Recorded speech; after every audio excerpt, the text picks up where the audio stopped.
Good morning, everyone. Let's start with the fourth part of the chapter Mineral and Power Resource. Earlier, we have discussed about the power resources and their classification, that is conventional and non-conventional. Today, we are going to learn about non-conventional source of energy. So, what were they? Conventional, non-conventional, renewable, non-renewable. Non renewable resources यानी कि जिनको वापस generate नहीं किया जा सकता. And today we are going to learn about the non conventional resources which are renewable यानी कि जिनको वापस से जनरेट किया जा सकता है. So what can be the examples for non conventional resources? It can be wind energy, solar energy, tidal energy, nuclear energy, biogas, and geothermal energy. Let's talk about them one by one. Starting with the nuclear power. What are nuclear power? So, and how it is generated? So, for understanding nuclear power, we must talk about the atoms. Use your scientific mind. Okay, so atom powers, we are talking about main powers, main atoms which are used to generate nuclear power is uranium and thorium. These are used for fission. Fission क्या होता है? Fission यानी कि किसी चीज़ को multiply करना. सो जब uranium और थोरियम को मिक्स किया जाता है या साथ में रखा जाता है तो it start multiplying. And when it multiplies, the atomic energy is released in the form of heat, which is used to generate power. और इसी पावर से इलेक्ट्रिसिटी जनरेट की जाती है. But this has its own drawback also. What are the drawback for nuclear power? Nuclear power की ये drawbacks है कि first of all it is very expensive. Secondly, we can say that it is harming somewhat to the environment and health of people as well. And these are based on exhaustible mineral resources. So जो atoms या जो minerals इसको produce करने में use किए जाते हैं those all are exhaustible resources यानी कि जो ख़त्म हो सकते हैं. Coming up with the hydroelectric power. Hydroelectric or water power has been in use for many centuries to turn wheels and drive mills. There is a huge potential for producing this form of energy as it is based on river water. और क्योंकि हमारा India के पास बहुत सारा coastal region है, सो हमारे लिए possibilities ज़्यादा हैं हाइड्रो इलेक्ट्रिकल पावर जनरेट करने के लिए. For most modern hydro electric schemes today are part of multipurpose project. और इसको डेवलप कैसे किया जाता है? By building dams on rivers. Okay, now let's move towards the wind energy. Okay, so for this you must see this windmill. You must have seen somewhere in the pictures or somewhere in the movies or somewhere while traveling to some parts. Fine, you might have seen this windmills. How it works? Can anyone tell me how it works? जब high speed में wind blow करती है तो जो wind mill में wheel है that start rotating and this wheels are connected to the generators below. Fine, wires के through जो जनरेटर्स लगे होते हैं ग्राउंड पे उनसे ये कनेक्टेड होते हैं. And when the wind blows wheels turn and start rotating and it somehow helps the generator to convert into energy, and this energy is used to produce electricity. Fine, understood how this windmill works and convert the wind into wind energy? Yes, and mainly these are located in the regions, coastal regions and mountainous region जहाँ पे wind constantly blow करती रहती है. Fine. Now coming up to the solar energy. I know you all are familiar with the solar energy. How? Because it is the energy we receive from the sun's heat, basically. Fine. For this also you can see the picture. The solar system is set up over there. And why this earth structure I am showing to you? What is the usage of this? This is to explain you that the solar energy is basically beneficial for the tropical countries. What are tropical countries? Which lies between Tropic of Cancer to Tropic of Capricorn. Basically, we call it the torrid zone. Why only torrid zone is benefited from the solar energy? Because they receive direct heat, and it is and for the soul to convert the sun heat into solar energy, the constant heat is required. So that is why the solar energy is more beneficial in the region of torrid zone. Yes, our country also comes under the torrid zone. Half of the India also faces the torrid zone.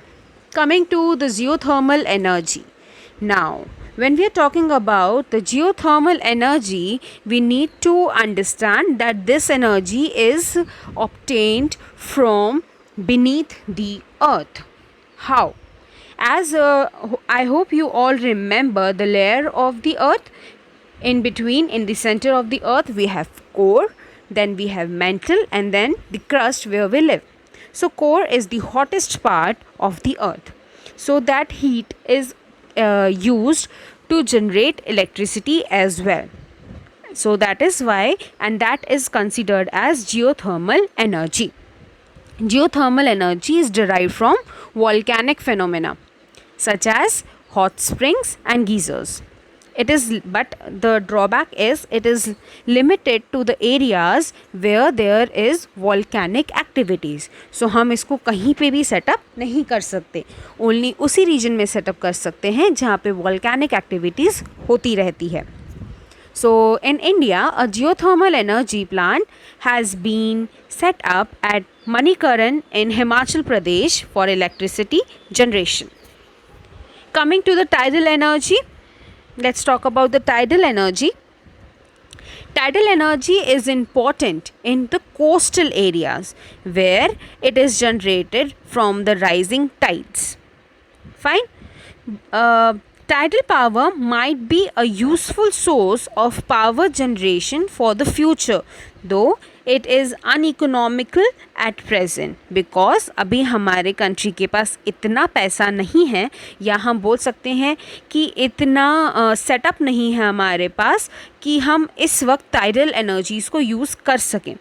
But in future we can think about it and we can create such setups and such institutions which can generate tidal energies and powers from it to generate electricity. Fine.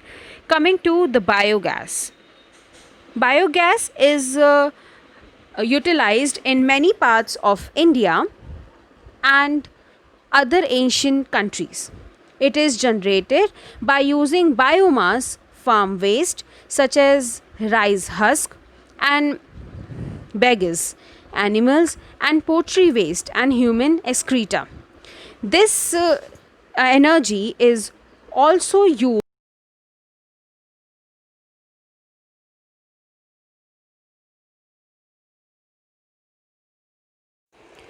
So let's compare between the conventional source of energy and non-conventional source of energy.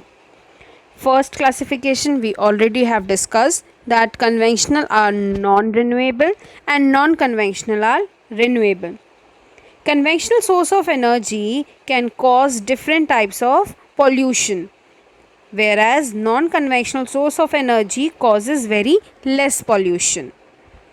Conventional source of energy, low initial setup cost is required, means इनको setup करने के लिए हमें जो पैसा है वो कम लगता है.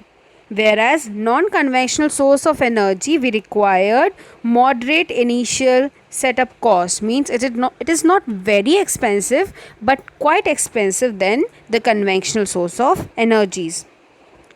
Conventional source of energy is very expensive per unit, but जब हम कन्वेंशनल सोर्स ऑफ एनर्जीज को यूज़ करना स्टार्ट करते हैं तो it's per unit is quite expensive, whereas non-conventional source of energy is very cheap per unit.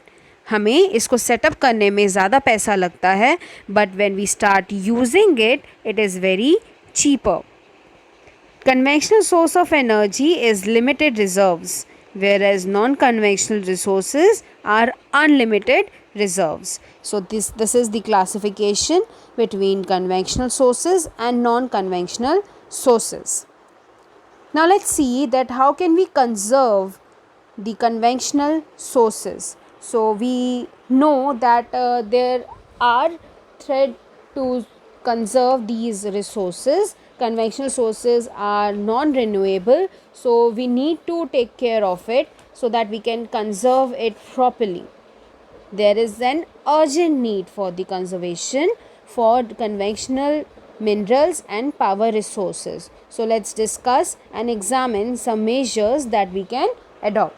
Firstly, we must learn to make the most efficient use of existing mines and wells by using proper mining techniques.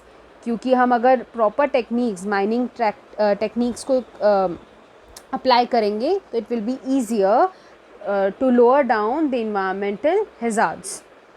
Secondly, we should save some untapped source for future needs and locate new deposits for sustained development. What do you mean by sustainable development? यानी कि जो हम आज use कर रहे हैं minerals, उनको हम इस तरीके से यूज़ करें कि हम उनको फ्यूचर जनरेशन के लिए भी सेव कर सकें. Next, we must conserve the comparatively scarce metals such as copper by finding substitutes which are in abundant supply such as bauxite.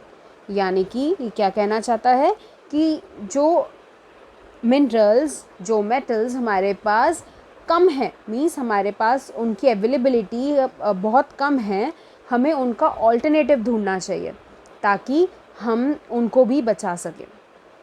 Next point is the most common point which we all are familiar with: reuse, renew and recycle wherever possible. Last, we need to switch to renewable source of energies such as wind, sun, tides, geothermal energy in place of fossil fuels wherever and whenever possible. Why we are saying that renewable sources are more important and more be used? Because renewable can be regenerated. So that is why we should switch towards the renewable source of energies. I hope you are clear with the chapter. Thank you so much for listening patiently.